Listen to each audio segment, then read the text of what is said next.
যেই ব্যক্তি প্রতিদিন 11 বার বলবে লা হাওলা ওয়ালা কুওয়াতা ইল্লা বিল্লাহিল আলিয়্যিল আযীম,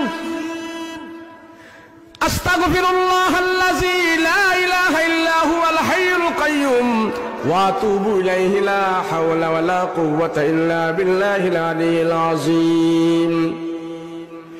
রাসূল সাল্লাল্লাহু আলাইহি ওয়াসাল্লাম বলেন, আমার উম্মতেরা প্রতিদিন যদি কেউ 11 বার এই আমলটা করে, সকালে বিকালে যদি কেউ এই আমলটা করে, আল্লাহ পাক তার জীবনে কোনো অভাব দিবে না, অভাব দিবে না।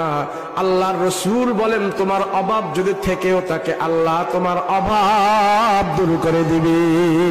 যেই ব্যক্তি প্রতিদিন 11 বার বলবে লা হাওলা ওয়ালা কুওয়াতা ইল্লা বিল্লাহিল আলিয়্যিল আযীম,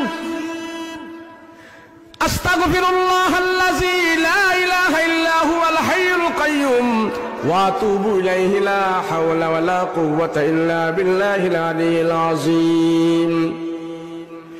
রাসূল সাল্লাল্লাহু আলাইহি ওয়াসাল্লাম বলেন, আমার উম্মতেরা প্রতিদিন যদি কেউ 11 বার এই আমলটা করে, সকালে বিকালে যদি কেউ এই আমলটা করে, আল্লাহ পাক তার জীবনে কোনো অভাব দিবে না, অভাব দিবে না।